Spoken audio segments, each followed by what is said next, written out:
Good morning, good afternoon, and good evening, and welcome to the latest Same Old Arsenal podcast. Today is a North London derby, spectacular, bonanza. It has always been, will always be red. This was a particular prize of mine yesterday. I don't normally buy programmes anymore, but I thought I'm just going to pick one up maybe. And the man on the front, I think we'll get to, Leandro Trossard. We're going to get to Eze as well. We're going to get to all of the goodness of it. Thank you very much for you joining us, wonderful listener. But also thank you to co-host Amanda. How you doing? You all right? How can you not be happy? How could you not? How could you not? You just couldn't Yep, not be. Even though it's a exactly. grey Monday day, Yep, we're going to you get all cannot not into be it. happy. We're going to get all into it. And we are joined by Carl Fern. Carl, how are you, sir? You good? I'm fine. I'm really tired. I'll be honest with you. Because I was at the game yesterday, and I was scheduled to be on the 8:30 out of Euston Station. I live in Cumbria, and I was going to go to the Blackstock afterwards for a good old sing song for half an hour before I caught the train. And then I'm literally watching Eze walk past with the ball. I'm in the North Bank, and I look at my phone just to check the train, and it's cancelled. So I had to get from upper tier block 100 to Euston, couldn't get to Highbury and Islington, massive queue. I walked to Euston Station, and Google Maps said it'd take 52 minutes, and I had to do it in 35, and I did. And then I get on the train, and it's 2.5 hours, and they say, oh, the buffet car, or the shop as they call it now, is closed. So I was starving hungry. I was thirsty to anything. So then I had a nearly 2 hour drive when I got to Preston to get home. So as I said to Amanda this morning, I might have worn my rain pants tonight because I You might need a have done a good Leo. night's sleep. Yeah, Leo. Oh, I do that every time. Don't worry. So, I tell you what, yeah, it's been quite a day, to be honest. yeah, I bet. I was going to hold my hands up and say I'm knackered too. My face is a little bit red, but that's entirely because I drank far too much yesterday. I got home, the wife had produced me a lovely beef bourguignon, and I continued the drinking, which probably wasn't a good idea until match of the day finished. So today has been a less than productive work day, shall we say. If you want to tell us what you did pre-post the North London derby, pop it in the chat. We always love to hear from you, and we'll try and get through to some questions as well. But we need to get straight into the weeds of this. We need to go into the detail here, guys, because Arsenal 4, Tottenham Hotspur, the top Spurs 1. That was arguably one of the best in terms of serious, solid performances that I personally think I have witnessed in a North London derby. We'll kick off with our guest first, Amanda. Carl, what did you do? What was your kind of feelings? What were your vibes pre-game? Because I'll be completely honest with you. I was in Shea. I was in the pub around the corner from the ground called Shea. I met a few people, Johnny Cochran as well, who does the Arsenal Opinion Pod. He's a mate of mine. And we were talking beforehand. Everyone was confident, but not me. I was like, this feels like the kind of scabby, like they're going to sit 11 men on the edge of their box, Thomas Frank game, and they're going to score with their one chance. So we need to be on it today. But what did you do pre-game? What's your pre-game ritual? What was your vibes, and how are you feeling? Well, my pre-game ritual starts with going to the Jamaican place near the roundabout opposite the Armory. Mm-hmm. And I go in there, and I know the owner, and I go and always have a flat white. I never drink flat white coffee, but it's now my superstition to have the flat white before the game. And the bloody coffee machine was broken yesterday. So I said, if we lose today, it's because your coffee machine. So I had a patty instead. So that was fine. It's a really good shop. I recommend the coffee. It's very good, except the machine's always broken. Then I have a meet up with the Gay Gooners, and there was probably about 30 of us yesterday.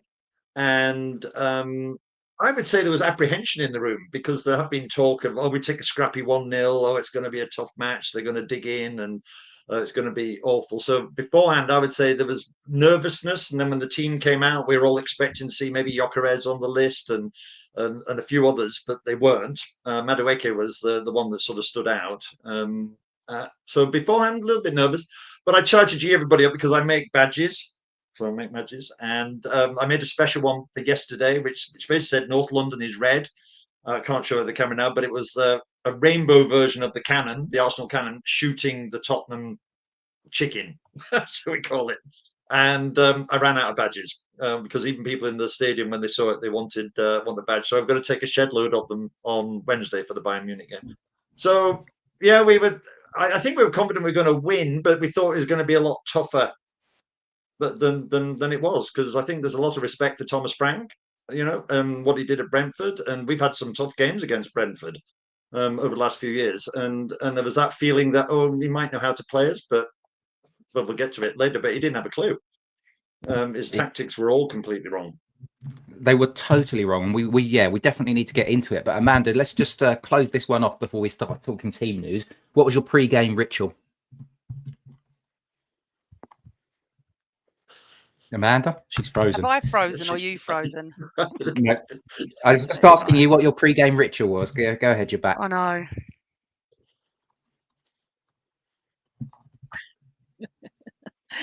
Sorry, I don't know what's going on with my internet tonight. Hopefully you can all hear me. Right. Pre-game, we got there really early. I got in the ground bloody early as well, which is an hour before kickoff. I never do that. But it's North London derbies for me. I've been doing them since late 70s. They are awful and wonderful all at the same time. You want it over, but then if you've won, you want to enjoy it all over again, which you do when you watch the highlights and stuff like that. Pre-game, chatted outside. I bumped into Laura, who's been on the podcast, Laura Jane Kirk, who's bloody hilarious. So I bumped into her. She was as nervous as anyone. I think we're all nervous. I didn't think we'd lose, but I wasn't prepared to predict, because in the car they're asking me to predict and I wouldn't. I didn't think we'd lose, but I did not dream it would be like that. Never. I thought, like you, Carl, scrappy 1-0. We'd be plutzing for 600 hours, waiting for the final whistle. But what I loved, the atmosphere outside the ground as well, was fantastic. It really was buzzy and just great. I didn't see any Spurs fans, to be fair, even though I come over the bridge, they come over. Just got in the ground early, which an hour early is ridiculous, but it went really quick. And we were all, because someone had messaged me the day before and said, you're going to love what's coming, get into the ground early. And then obviously they all announced it on social media to get in the ground early. I'd already tweeted Arsenal in the morning or day before and said, please, no embarrassing tifo, don't do it. I can't bear the bloody firework things anyway. But the tifo was outstanding. I bloody loved it. And I was really taken aback because the North Bank is to the right of me. I'll do it that side because it was the right. So I could only see it head on and it just looked beautiful. Side on, sorry. It looks stunning and I can imagine being behind it. So you were sort of to the right of it, weren't you, Chris? Or the left of it or whatever? To the left. But to the left. Loved it. Yeah, to the left. Yeah. Really loved it. I think they need to stop with the fireworks because the smoke went all over the tifo and you couldn't see it. Then the clock end had Arsenal Enders Love. I don't know what the number was because I don't think that came out too well, but the atmosphere was incredible. We knew that we had to be the 12th man. We knew that. We were all saying, you've got to bring your voices. My voice wasn't great this morning. It's better now. And what happened was, it was electric. For people that weren't there, I took lots of videos and stuff and I posted them because people around the world have thanked me because they weren't there. And if you're not there, you get it on TV, but you don't get it from an actual fan that's taking a video. I don't video during the match, but before, halftime and after. I mean, I've been to millions of North London derbies, home and away, at Tottenham's old ground for years.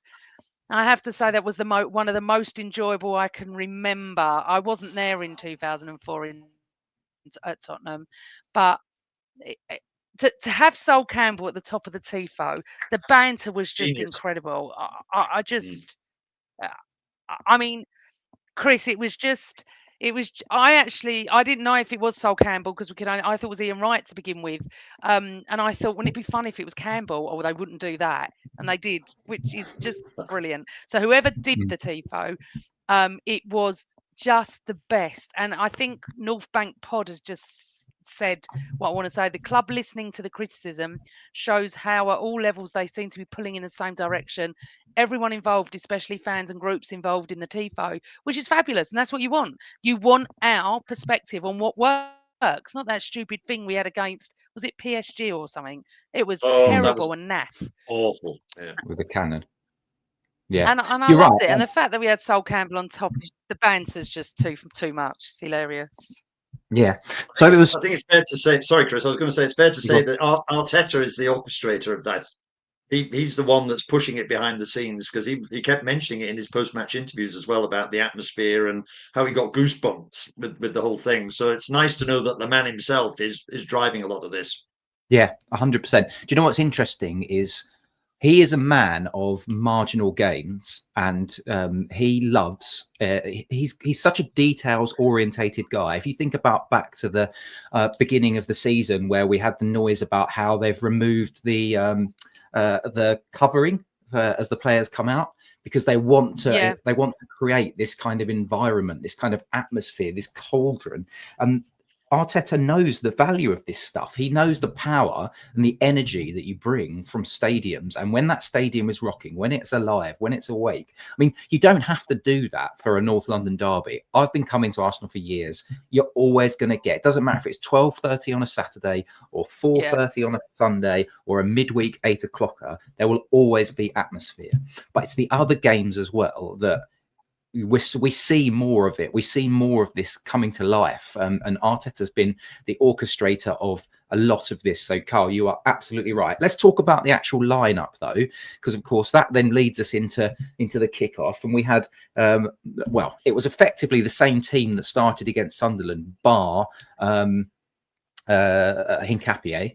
And for me, Carl, I don't know how you felt, but that felt like the right choice, because I've been saying all along, if you're going to have an understudy, your left centre half understudy, if you're going to have a right centre half understudy, which was Mosquera, you know, if you've got Ben White, you know, you need to actually lean into these. And a lot of people were talking about, well, Mosquera could do it because he's played more games and he played left centre half for Valencia. But for me, I think it was the right call to really embed Hincapié in there. But he didn't really have much to do, as we know. But what was your kind of take on the lineup? And I guess the players that were back, so we had Madueke back on the bench and we had Martinelli, but no Martin Odegaard. So what was your kind of feelings about the Hincapié decision, and then also the subs and who we had on the bench?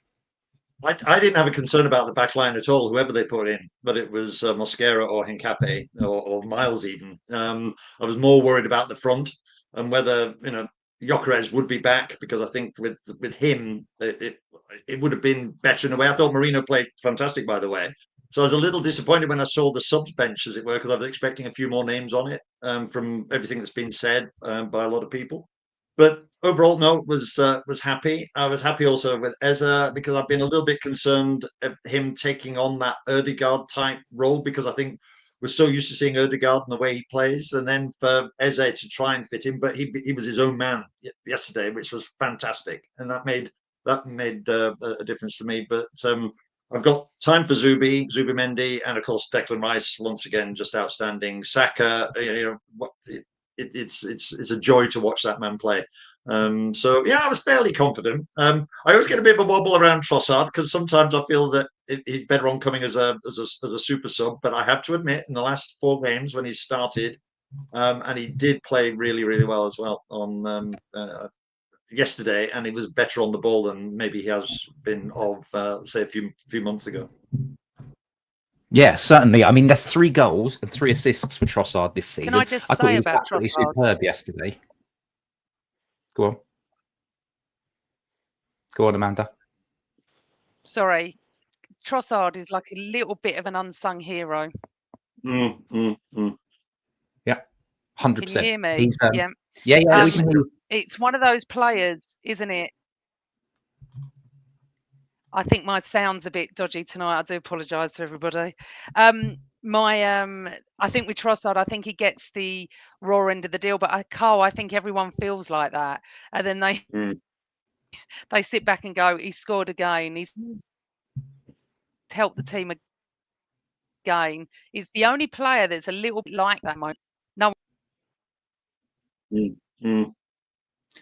Yeah, I mean, I'll give you some numbers. So this season he is on 5 goals now, and he's got 5 assists. So he's leading the way in terms of goals and assists for our team. So absolutely brilliant. I actually wrote, when I did my BBC article post the last Champions League game, I called out Trossard, and I did it because I've had my issues with him. Certainly, the same as you, Carl. I've had my issues with him last season, which particularly when we went through that funk towards but the post-January sort of period where we were losing all of our forwards, and it just seemed to be part of the malaise in our attack. Like we had Marino, who went through the initial sort of flurry of against Leicester away. It was a very positive entry for him playing as a centre forward, but Trossard was in a bit of a funk then. There's absolutely no funk this season. Like I actually would say he's arguably been our best player this season. I mean, you could probably argue the toss about that with someone like Gabriel, but where would you stand in terms of Carl? Where would you stand in terms of Trossard being so far player of the season? I would say he's getting there. The trouble is the team have all been that good, to single somebody out. I think it's very difficult this season because you'll single one player out and then you'll think about what Declan Rice might have done or Saka might have done. So, but he's had the spotlight on him, maybe not for all the right reasons. And from what we're saying, we all had our sort of little doubts about him, and plus the history that he had at Brighton beforehand. One of the reasons why he left Brighton was he kept pushing to be in the team, and I didn't know if behind the scenes he's in Arteta's ear all the time about starting. And I don't think that's what this Arsenal squad is about now. I don't think people do that in Arteta's ear. They know that he rules maybe with a rod of iron in some ways, and you've got to prove yourself on the pitch, and that's what Trossard I think has been doing. So yes, I mean yesterday I had no complaints about him at all. Yeah, I actually think, Amanda, that he's basically he's one of the first names on the team sheet at the moment because of his form. But let's get back into the game, unless you want to jump in on any final bits on Trossard, because we started so well yesterday. I think it was within about 2 or 3 minutes that that Eza flicked that ball across to Rice to then larrup the first attempt, and it was a good save from Vicario. And I've just about an hour and a half before we went live, I've just rewatched the highlights and stuff. We were creating so many chances. Vicario made so many saves. But talk me through that sort of opening exchanges. Let's go up to the first goal, Amanda. Like, how did you imbibe that first 30 minutes? I thought it was going to be typical of our season. We were going to be all us, and then they were going to break away and score. That's exactly what I thought was going to happen. It was going that way. They didn't have a chance. You could just write the script. So I did not have 2-0 on my bingo card before halftime. That is for sure. I did not see that coming. I just want to go back. I was really disappointed that Gyökeres wasn't even in the squad, nor was Ødegaard. And Havertz. I thought they were all coming back. So I was a little bit disappointed at that. But it was good to see Madueke, obviously, and Martinelli on the bench. And then that set me off a little bit, thinking, God, Marino up front. I do love Marino, but he's not the answer long term. He helps us out when he can, and he's a good player, but you really want Gyökeres back. So I was like sitting there thinking, we're just not going to score before half time here. We're just not. But it was incredible. It was just the ground went absolutely mental when Trossard, it sort of dribbled in, didn't it? It was like, it was so slow that I was like, and then unfortunately, because of this stupid VAR, you go mental and then you stop and you're looking at the screen. It's ruined everything. It has for any game, it's ruined anything. But I thought, no, there can't be anything here. Surely it's got to be a goal. And you're looking at the referee and you're waiting for him to blow the whistle to kick off again. And then it was just, I loved it. I mean, I was like, I don't have this thing about Eze before yesterday, because I know it takes time for players to settle. And remember, he played in a Palace team that was completely different to ours. So I never had this with Eze. I don't listen to what people say anyway. I never listen to what people say about Havertz or Madueke. I don't. I give them time. And I just thought, I didn't think, obviously, I never thought we'd score a hat-trick yesterday. That's not what I'm saying. But I thought he could shine here. And I was worried slightly, Chris, that they were going to play the occasion and not the game, because there was massive social media before a game for something like this is so hyped. All the videos and all the memes and all what Sky Sports and TNT and everybody does. It's incredible. But I wonder if that gets to the players. So my concern was, and then when we didn't score, I was a bit concerned, obviously, then the goal winning. So I was very happy. Yeah. Yeah, it was a really, really good goal. I think it was a very work goal. And do you know what? I'm going to give my props, Carl, to Mikel Merino. Obviously, Trossard gets the goal. He's end product merchant. But I said to the chap who I stand next to in block 5, you could be forgiven for thinking that that was a Martin Odegaard type of ball from Mikel Merino, because the vision to be able to play that, to see that run. I've watched it, as I said, I watched it again, and Trossard literally standing in that position, and he takes 2 steps in the right direction, and Mikel Merino's seen that, and he's gone. That was a superb ball, and a little bit of fortune about the finish. But do you want to hand out some flowers like I am to Merino for me, because I just thought he's really come good. And for a player that I think a lot of us are a little bit like, what is he? He's so versatile, and he's such a valuable asset to Arteta and this Arsenal team, isn't he? Yeah. Can I go back to the Declan Rice attempt after 3 minutes? Yeah, go for it.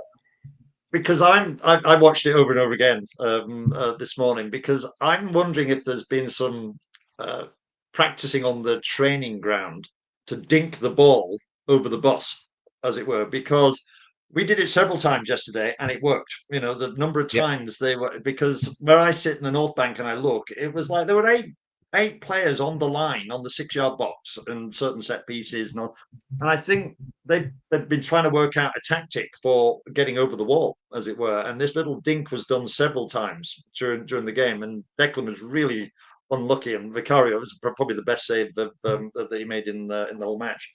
But yes, they seem to be working on it. And yes, from Amanda, I'm the same. Everybody was jumping up and down with the Trossard goal in the beginning. And I'm like going, oh God, because it looked to me like he'd run too early. But obviously, I'm looking down the pitch, not across. And I was thinking, oh, VAR are going to say he's offside. He's going to be offside. And I hate that sort of wait, because everybody else was jumping around me, and I'm like going, no, this isn't good. So I did feel that in the first goal, but then when it did go in, there was that sort of, I feel settled now. This is, you know, we're betting, because we were all over them like a nasty rash, really, because they had hardly any possession and then couldn't do anything with the ball when they did have it.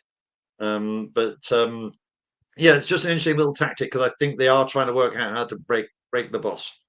I think can we stick on that for a second, and then Amanda, I'll get some views on you. So I just want to stay with you there, Carl, because in that first half, I'll give you some numbers. Expected goals for Tottenham 0.00, big chances 0, total shots 0, goalkeeper saves 2, corner kicks 0. So you know, we'd made almost double the amount of passes. They had 133 passes in that first half to our 227. This wasn't utter dominance, but I think what you've just said is quite fascinating. So I just want you to expand on the whole trading and the defensive thing, and do it in the context of Tottenham, because Thomas Frank turned up to just low block this game, didn't he? It was exactly how we thought it was. And it does make me wonder if they've thought to themselves, right, this is a way in which we can get through. I really like that, the dink low block. So talk to me a little bit about Tottenham's tactics, and then Amanda, I'll get your view on Tottenham's tactics as well.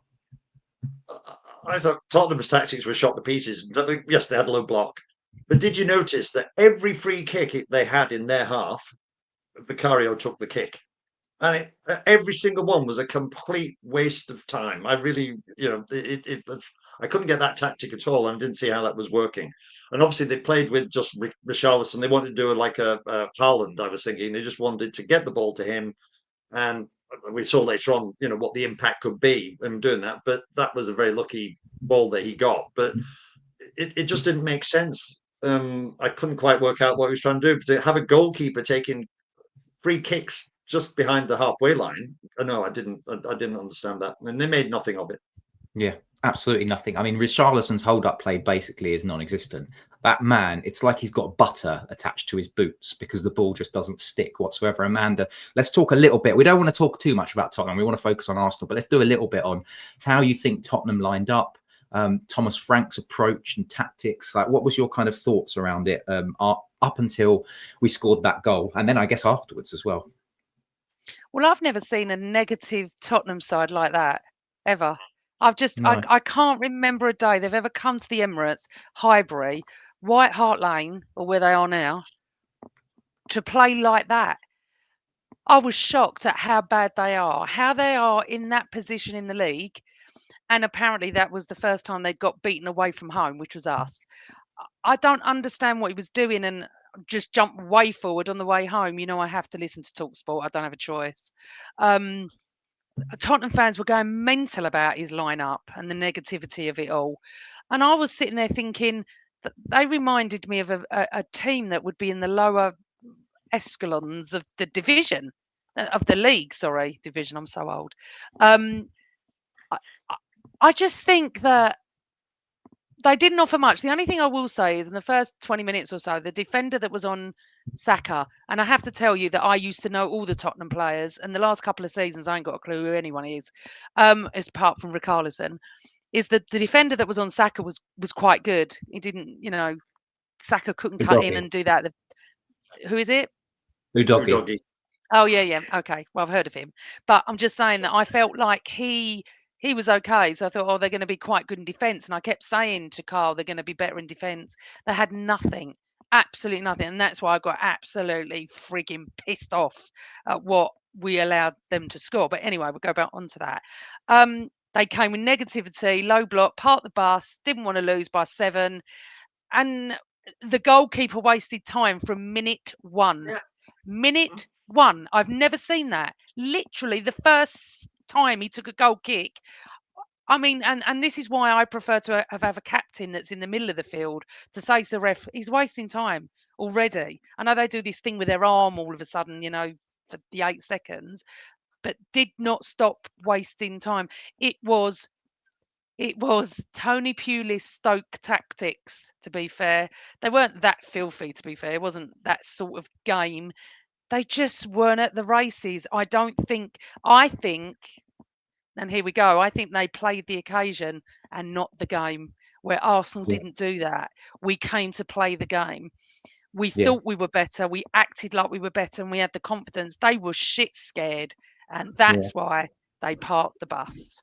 Yep, 100%. And Amanda, did it remind you of, remember the Newcastle game at the Emirates a couple of seasons ago when they were wasted so much time and they ground us down, you know, and I was thinking, oh, please don't, you know, play like that, because when you, for example, when you're 2-0 down, why are you time wasting? I didn't understand that. But It was bizarre, because I think Thomas Frank's a decent manager. I think everyone who goes to Spurs, because I mean, Tottenham fans on TalkSport, it was so boring in the end. I wanted to put my earmuffs on if I had some, because I have to listen to it because of who I go with. They were just moaning non-stop about Thomas Frank, you know, and I'm thinking to myself, what is it with this club and managers? Excuse me. I mean, I would also like to say big up to Arteta, because, you know, he's had his doubters. Well, he loves our club. I don't think, honestly, I'm so shocked at how they played and how bad they were, because I expected a bit more of a game, Chris. I did think it was going to be a scrappy 1-0, 2-1. I actually thought they'd score first. It would be something. I was shocked. I've seen them play for years and years, never like that. Yeah. Well, what I think is interesting is I think that the game and not the occasion, interesting point, quite like that. I also think tactically as well, Arteta had said in the lead up to it, I've had plenty of time to like analyse. Arteta knew they were going to come with a back three. He knew they were going to sit Bentancur and Paulinho in front of them, and they were going to try and congest the space. So in a way, playing Marino up top, and I think Thierry Henry mentioned this afterwards as well, it kind of worked for us, because rather than saying to Marino, go and battle for balls into the box, which is what they want, Marino was dropping in and he was allowing Eza to move into that space just around the D, and of course that's where he scored all of his goals from. That's where he scored his hat-trick goals. But let's talk about the second one, Carl. Have you seen some of the stuff that's come out for Ref Watch and all of that about the fact that there was people interfering with play? Where do you stand on this? Because I can't see it personally. No, I watched. I got home very very late, and then I went on the iPlayer to watch Match of the Day, just to get elated before going to bed. And then I listened to Joe Hart. What a pile of tosh! I'm sorry, I've watched it back.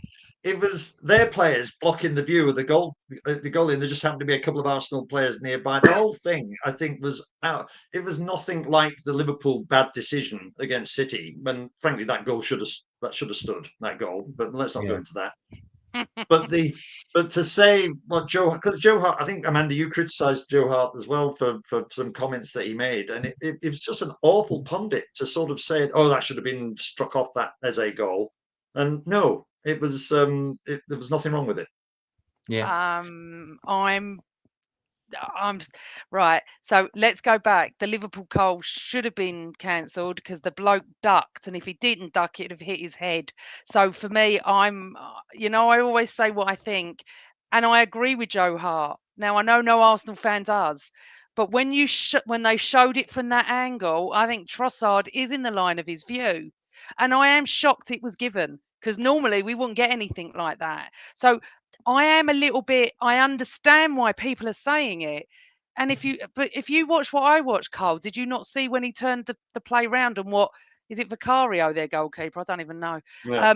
What Vicario could see was our two players. So I'm obviously pleased. And I can see everyone in the chat room does not agree with me, which is absolutely fine. But I'm always honest and fair. And Gary, I don't think he could see the ball. That's just my opinion. I don't think he could see it. However, I can see that no one agrees with me, which is fine. Yeah. And that's fine. What Well, do you Amanda, think, there was Chris? a Tottenham player. There was a Tottenham player in that But he melee. was he If there'd was, just been the but two Arsenal players, then I think it would have but been clear. the But the two fact that Arsenal were the closer. Tottenham player, They were yeah, closer to him though. yeah, a So, little and I bit. mean, oh look, someone does agree with me. Someone agrees, but I'm just, it's weird because everyone's Tottenham saying no. fan. I think I can't remember if my Carl agreed with me or not, Yeah. but I just feel that I would have understood if it wasn't given, Chris. Yeah. Well, for me, so there's a couple of bits here. I think, Carl, I'm with you on your point. I think that there are two Tottenham players that are in the vicinity and Arsenal players. So in my head, it kind of cancels each other out because there's just bodies there. So the goalkeeper's not seen it. I think the other thing is proximity and the power in which Eze hit it. If there was no Arsenal players there, I think it still would have gone in because Eze he walloped it. It was an absolutely fantastic strike. And so I'm not sure that the goalkeeper's saving it, even if he's fully sighted, because he does see it and he does get down to it. He's just not get down to it quick enough. So I don't think it's about his ability to, be impeded because he can't see because there's two red shirts there, because there's also white shirts there as well. So just my view. I think it is a contentious one. I've seen a couple of different points on it, but ultimately the goal gets given. We're very, very happy. A nice crisp Asahi was drunk by yours truly at half time. And unfortunately, because I took a little bit longer drinking that Asahi than I thought, I was just walking into the concourse course bit as the ball went in. So I kind of saw it for a melee of people. So I hold my hands up there. That Asahi was lovely, Carl. Please tell me that you actually watched it all and you were in your seat and you saw it all. Yeah, I sit second row of block 100, and at half time I thought no, because it's such a melee in the concourse, I just stay in my seat and take it all in. So when they started up again, and you just knew it was a bit like the goal. His first goal you could see coming a mile off. It was almost like 2 or 3 seconds beforehand. You knew he was going to score. The second one, it was just like that, wow, off to a flying start, getting that third goal. It thundered in. Vicario didn't have a chance, and of course, goals going into the North Bank. That's always great because I'm literally right on top, and I think Eze himself, his reaction was like, "Oh my God, what have I just done?" And that was a great reaction to see. So I was really happy for him, and I was thinking, yeah, we can relax now until later on when the jitters came back, because it's like muscle memory, isn't it? You've been to so many games that you get so far ahead, and then they get one back, and you go like, "Oh God, is Newcastle over again?" And all the horror stories play in your head about how teams can come back, and so it was great to see. And Can I yeah, just well say done. though, just going back to that, Carl, I sit towards the North Bank. I'm the next block. Yeah, I'm in the East Stand Upper, and I was sitting there, and so many people weren't back. So many people, and he's come towards our side of the Yeah. East Stands, cuts in and scores, and I'm like, going mental. I don't remember a goal we've scored in the 46th minute. I don't remember that. I want to say ever, but I do blanket a lot of things, and I'm sure someone will tell me when we've scored. I don't remember that. I had 7 seats in front of me empty because they were all trying to get back, and I didn't even, it was so weird celebrating because we've all just sat down, literally just sat down, and we're going mental, going, oh my God, it's 3-0. And all the people were coming up the stairs and trying to get to their seats. And I'm like, so many people, and obviously, Chris, you're one of them, missed it. It was Yeah, just tremendous.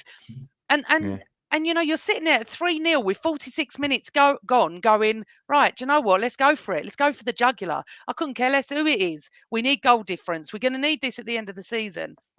yeah.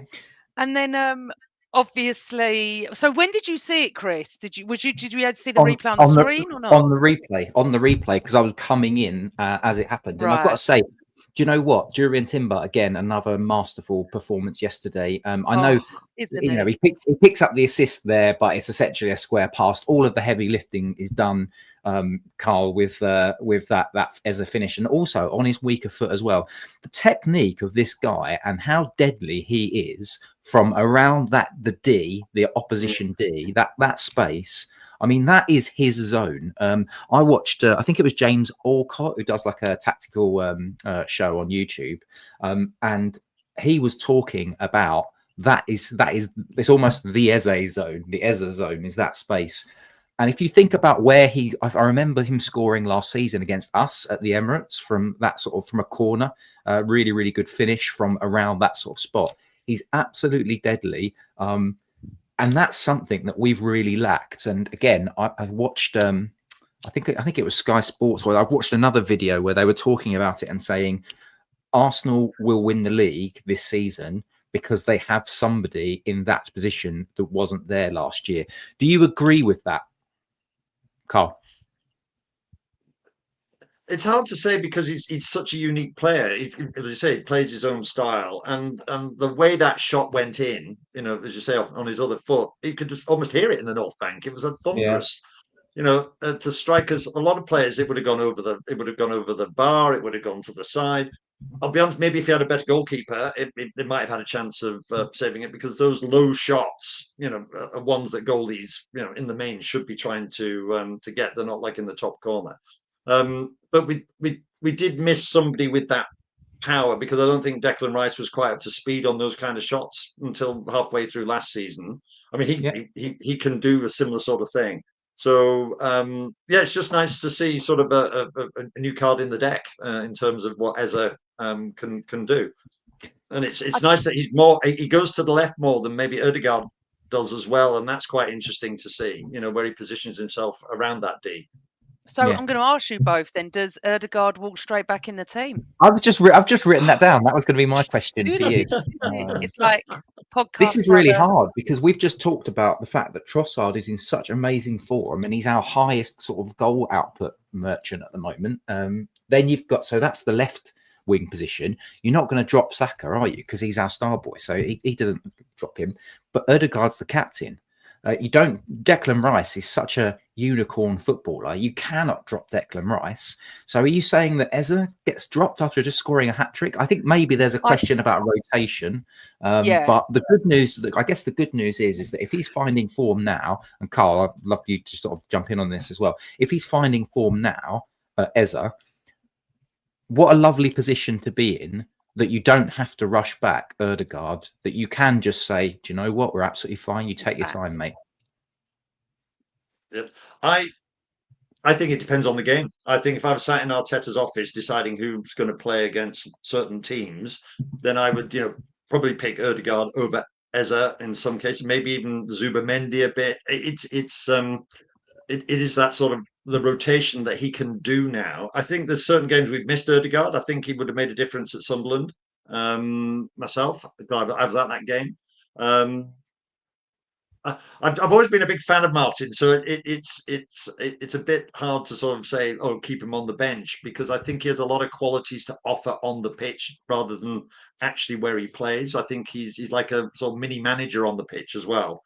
sort of Odegaard as Arteta's sort of second lieutenant, as it were, on the pitch. And I think we have an occasion missed that. Also, I like the way Martin connects with Bukayo Saka. There's a natural synergy there which we've been missing, I think. Timber's sort of picked up on that, and in a way that I always like the Ben White, Martin, Bukayo sort of triangle arrangement. They always seem to just know where each other would be. So there's certain things that Martin offers that I think we do miss. And yeah, let Bukayo. I think Arteta's the kind of man who'll say, yeah, Ezra scored a hat trick, but I'll pick the best team that I think is appropriate against the team we face on Wednesday, on Saturday, on Sunday, whenever it might be. Yeah, I think so too. Amanda, what do you think on that? Because I think that Odegaard is like Arteta's man. He's like his general captain on the pitch. So I think Odegaard will get back into this team relatively rapidly. But what's your kind of view? I think the point I want to make is the fact that it's wonderful to be in this position when they're all fit. We are going to be sitting there thinking who is playing what positions. But what's lovely is what Gary said. I just want to go back to that. 1 second, sorry. That is a key factor. Good thing is teams won't know what they're going to be up against until the start. We knew, didn't we, last year? Be Saka, Havertz. It was so predictable. We never had the plan B, did we? We've got plan B, C, and D at the moment. Well, when they're back, we will have all that. We'll have Havertz to come back. Does he walk straight back in the team? There's so much. Gyökeres, it's wonderful. We have the games to rotate. He needs to rotate against Bayern, which we'll get to, because Chelsea is much more important than Bayern Munich on Wednesday night. I never thought I'd be saying that, but it is much more important at this stage of the Champions League. Does he walk straight back in? I think you can play both, but you can just rotate them in and out. They don't have to play a full 90 minutes. Maybe Eza can come on for 20 minutes. Maybe that's what his plan is. So we do not get these injuries. Maybe Saka can come off and Madueke. Maybe they don't have to play full games once everybody's fit. The thing is with Ben White and Jurriën Timber, which I just want to go back to, Jurriën Timber has been, you're talking about Trossard being player of the year. For me, Timber has been insanely outstanding. It is wonderful to watch, considering that horrific injury he had on day one. And we're in a position where this is why pundits and everybody outside Arsenal are saying we're going to win the league. It is November, people. I'm not even discussing that. But because of the strength in depth, Chris, we've got, which we've never had.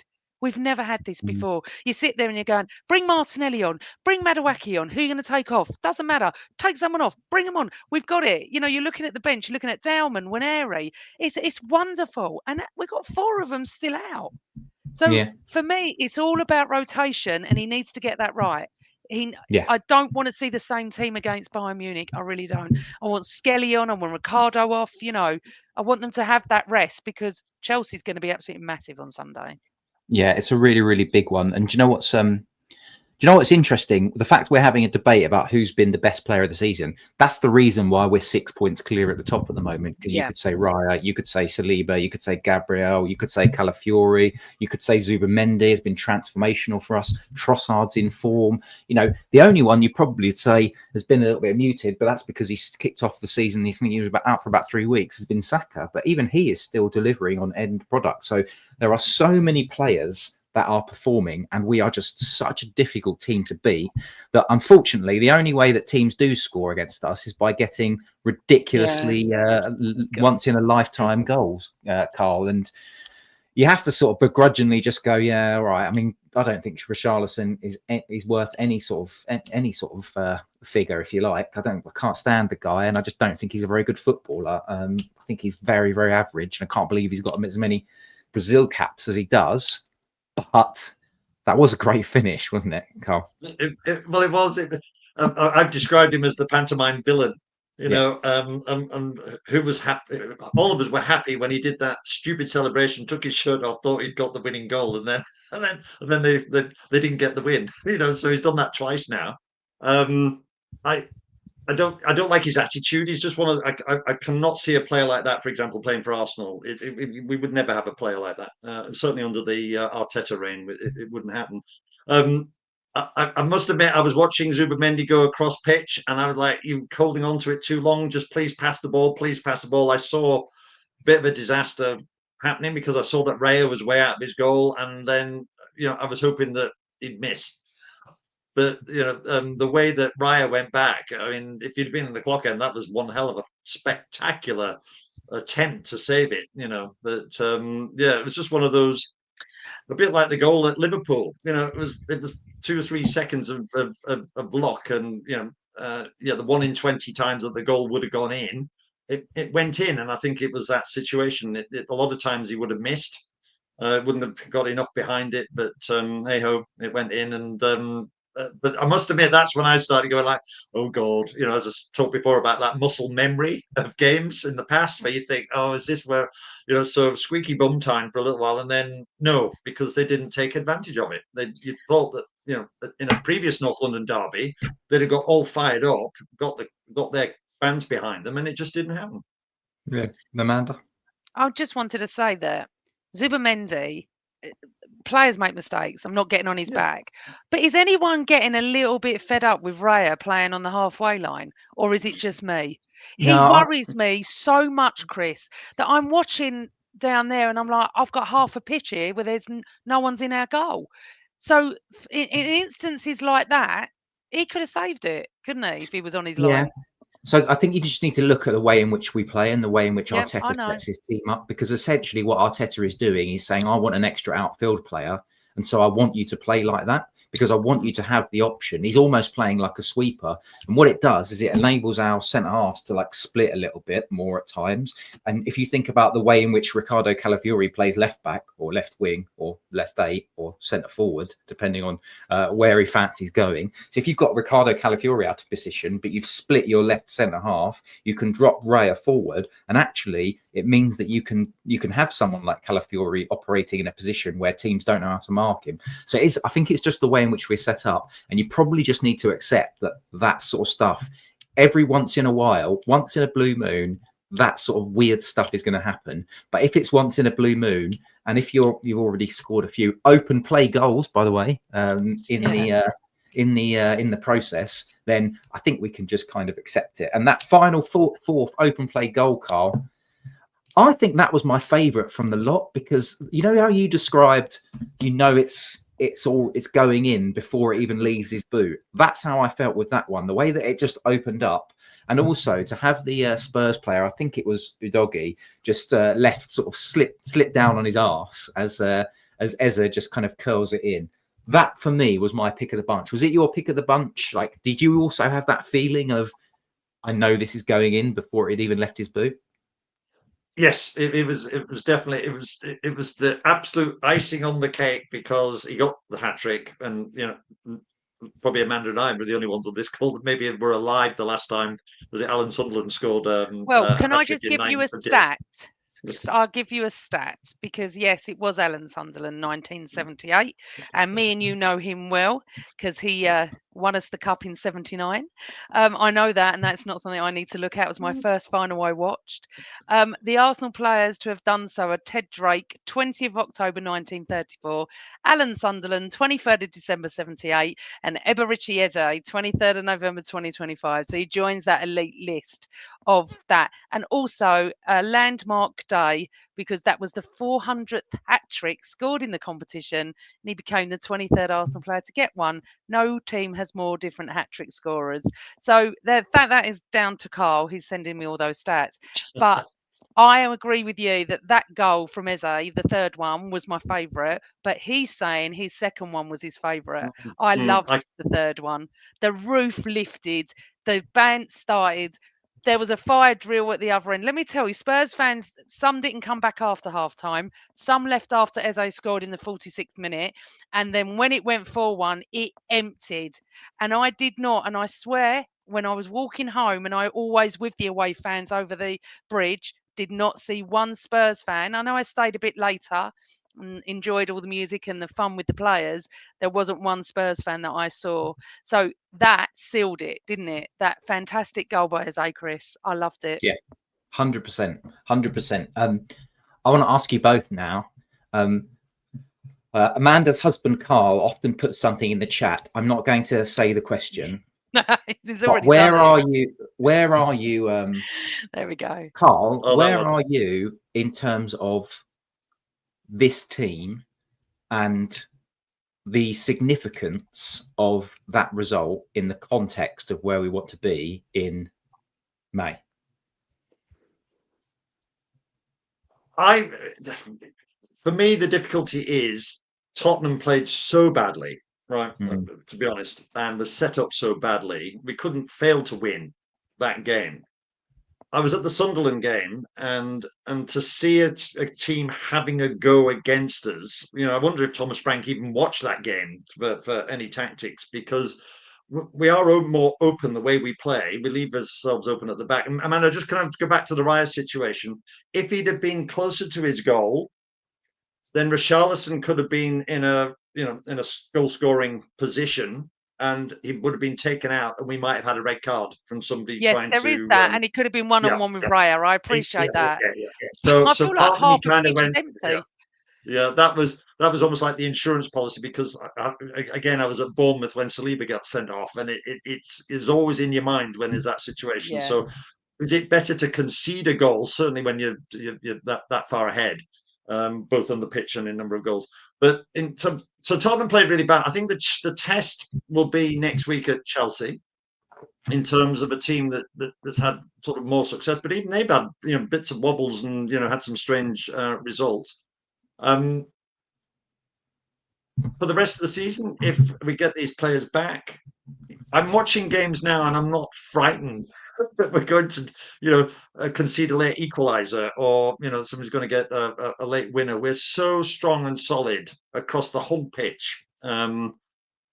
Quietly, yes, I think we've got more than a good chance of winning the league. I just don't like hearing the chant, "We are top of the league," say "We are top of the league." And I refuse to sort of join in on that. I know we're top of the league, but it's not yet, I'm quietly confident that we will, but we've still got a lot of tests ahead of us, and Man City, strong team, dropping points. There's no reason why we won't have a bad run of games. Now, luckily, with the rotation that we can get, I think we're going to cover a lot of the games, especially over that busy Christmas period where we've got Crystal Palace, Everton, there's Brighton. There's a whole series of games in a very short period of time. Carl, you're in my camp. We just go game by game. Yeah. We've watched Arsenal for a billion years. We know what can happen. I'm bored of saying it. I told Tim Sherwood off on Sky when I tweeted it when I was on Instagram, and I said, "Shut up, Sherwood. Whether we beat Spurs or not, we have not won the league or not lost the league." I'll say it again. Talk to me in March or April. This is ridiculous. This is ridiculous talk. I don't mind singing "We are top of the league," because we are. It's not saying we're champions or anything. No. I just cannot do this. We have been top of the league this point in the last few seasons, not last year, but the couple before. So can we just enjoy it? We've beaten Tottenham.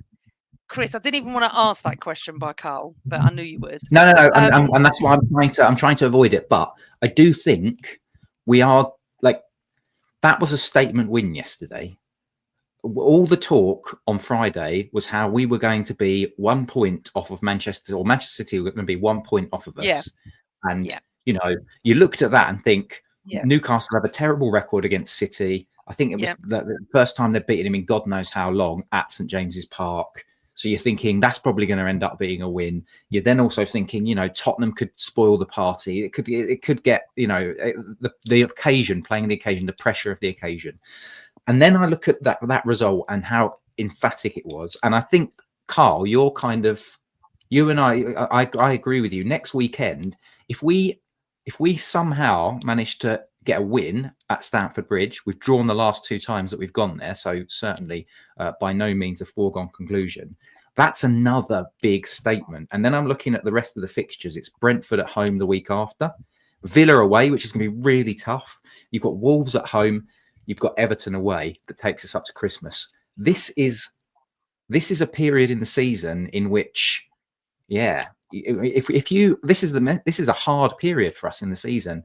We could be finding ourselves more points clear. I mean, I think City and Liverpool have got quite an easy run, but that's why I'm thinking this might be, Carl. I don't know.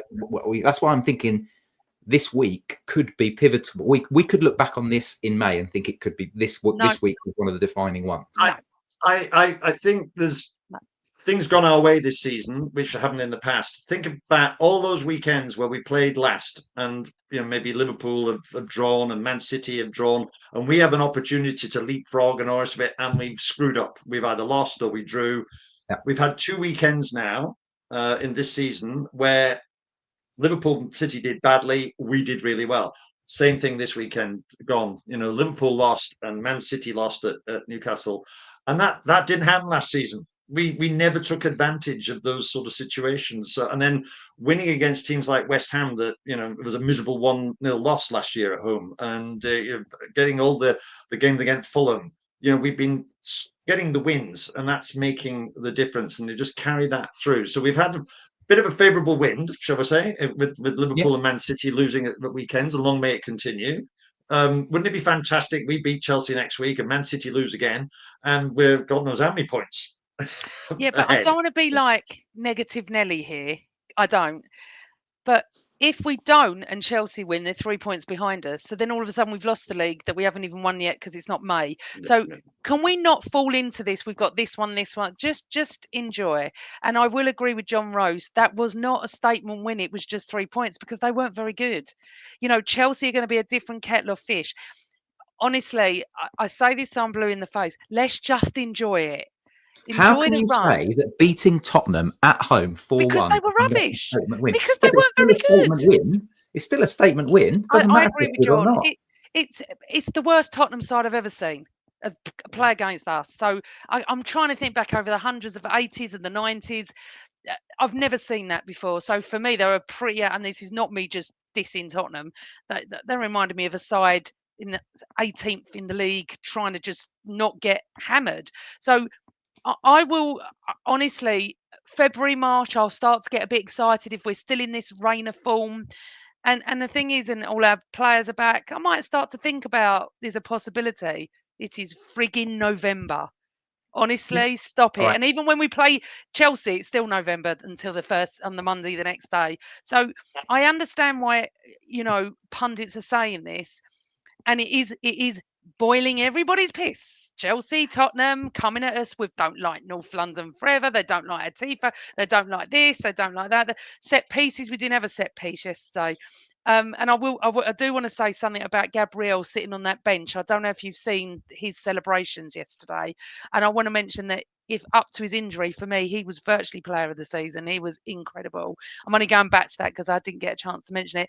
But it's not like a. If we beat Chelsea next Sunday, that'll be a statement win because they're a better side. And I understand what John's saying. I know you're saying it's Tottenham. They played the occasion, Chris. They didn't play the game. They were rubbish. Sorry. All right, fine. Carl, do you want to have a final say before we'll start to wrap up? I think for today, for Amanda. I just want to say about the Chelsea game.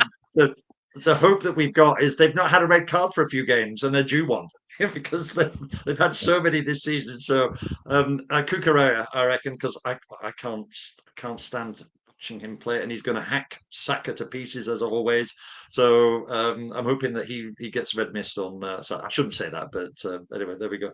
I'm pretty confident about Chelsea, but the one thing I do want to say is I'm getting fed up of people wanting to throw the Bayern game on Wednesday. I'm coming all the way down for London to watch that game. I want a statement win against Bayern Munich, because I was there at the Allianz when we lost against them in the quarterfinal of the Champions League, and I think Arteta will want to be top of that league, and we can go top of that little league. Because you've got to beat teams like Bayern Munich to win the overall competition. So I want a good win on Wednesday. I'm not one of these. We can throw that one. Let's lose it or a draw. I don't think people are saying throw it, Carl. I don't think we're saying not throw it. But what I mean. They say, "Oh, no one take a draw." wants to lose against Bayern Munich. We don't want to lose a game anyway. We're just saying that he needs to rotate and have the best players available. Oh no, he can rotate, but I think they'll be up for that game. I really think they'll be up for the game. I think we're up for every game. It's fantastic. We're up for every game. There's a statement there from Mr. Lemon.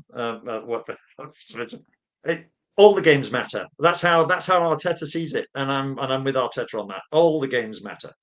So we should probably then segue into some predictions. Amanda, do you want to do your We booklet? should, but do you want to do any questions? Time? Well, maybe one or two if we've got time, but let's do the predictions first, and then one or two questions, Okay. and then So, we'll hit the hay. Bayern, what do you predict, Christopher? 1-1, and do you know why? Because Harry bloody Kane. Yeah. Harry Kane getting his standard, always gets a penalty against us. We will batter them, I hope, but Bayern are actually in pretty decent form. I think it'll be a 1-1. And do you know what? Providing we get some players back, I want to win. I'm going to be there too, Carl. I don't want to see Bayern Munich get anything. No. I want us to. I think also there's an element of maintaining the momentum of winning, like that kind of feeling. So I do think Arteta will be high on that. Actually, I'm going to change. I think Fiona's right. I'm going to change it. I think Arsenal are going to win 2-1. Screw it.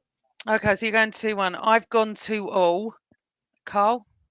I'm going 2-1. I think you're right about Harry Kane, but the good news is Mr. Diaz is not playing, and he always scored against us when he played for Liverpool. So Mr. Diaz is not on the pitch, and he's been in absolutely sparkling form. So I think we've got the edge.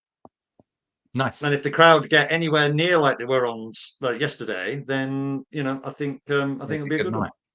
And then Chelsea. What do you reckon, Chris? I think we might draw that one. So do I. I've got a weird feeling that it will be one of those funny games. Yeah. So I would say that's a 1-1. Okay, I'm going the same result as Bayern, 2-2. I've just got a feeling it'll be a draw as well. Carl? Well, Mr. Optimist here is going for Chelsea 1, Arsenal 2. I think we'll win. I think we'll win on Saturday. Sunday. Sorry, is it Sunday? Yeah. Yeah, don't forget Sunday. What do you think? No, I'm actually not. I'm not actually going to that game, so it'll definitely be. It'll be an Arsenal win. Nice. Which is cool. What? 1-2. Sorry, I said okay. Chelsea 1, Arsenal 2. Fantastic. Well, you need to be positive about me and Chris because we think we're going to be drawing. Although everyone in the chat room thinks we're going to win, so that's great. Do you know what though? Even a draw wouldn't be the worst result in the world. No, I mean, a statement wins, not statement wins, whatever. But that's what we want. But do you know what? Even a draw wouldn't be the worst thing in the world. Right? Do you want to do one or two questions then, and then we'll skedaddle. Yeah, let's see what I've got here. I had a question for you, Chris. When's the last time Chelsea beat us? I think it was probably at their ground or just in general, because I think it's about 5 years, isn't it? We've got an amazing record with them, 5-6 years. So because we've drawn the last two, and I think we won the last two before that. So I think it is 5 or 6 years since it happened. Phil said, with everyone fit, how do we give time to Winery and Dowman? I think they're just going to have to. Let's have this right. These are teenagers, so they're being managed, and that's exactly how it should be.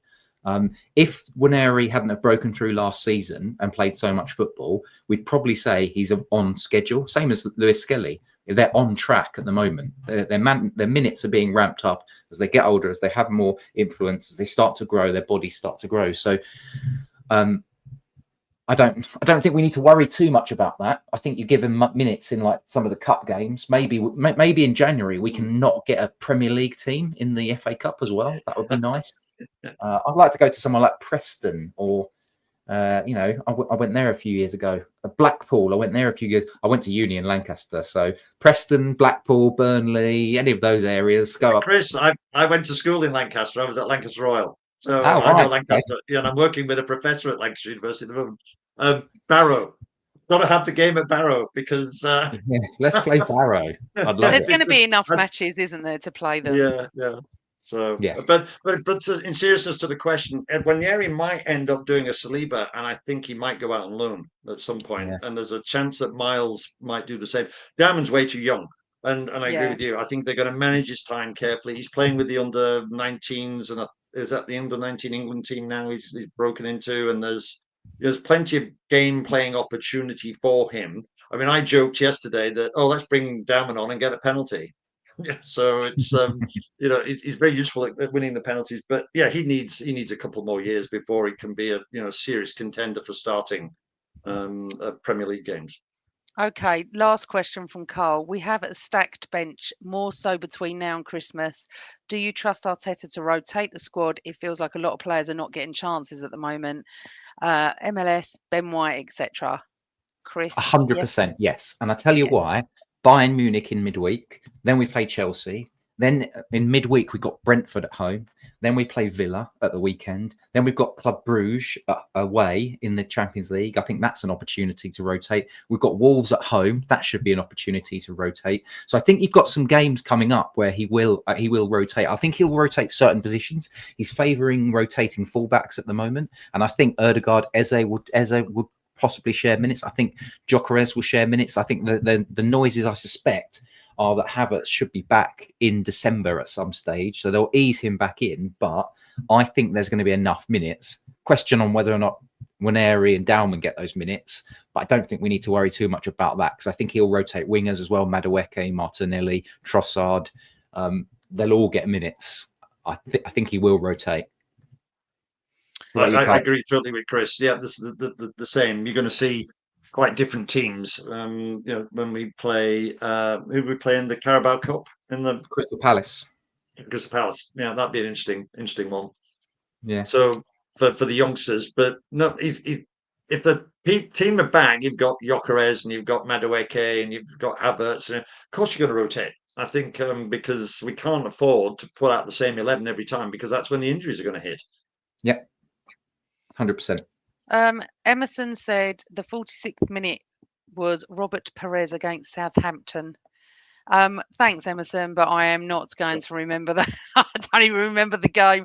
I can't remember 3 weeks ago we played, let alone that. But I trust Emerson because he's very, very good at stuff like that.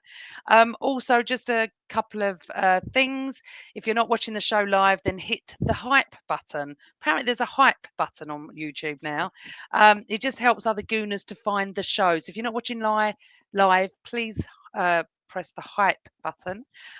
If you're listening on audio, please rate us, because that will get us out to other Gooners. We love the fact that we've had so many new people in the chat tonight as well. Hopefully you'll subscribe and press the bell. It is great. We totally dominated them. Let's go out and totally dominate Bayern and Chelsea this week. Chris and Carl, it's been a pleasure having you back on the show. Keep supporting the boys, because I know you go everywhere with us. So well done. Look forward to it. Okay, cool. Well, I think that's it from us today. Thank you very much for listening, doing all of the things that Amanda's asked you to do, with pressing various buttons and bells and whistles and all of that sort of stuff. Hopefully we'll see you again post Chelsea, because it's an away game. I suspect Amanda and James and I will be back at some stage, maybe with a lovely guest, and we'll certainly have Carl back on. Thank you very much, Carl. You've been really, really great today. Oh, thank you very much. It's been a pleasure. Enjoy your evening, people. North London derby is victory. North London is red. North London forever. We will catch you next time. Always Arsenal.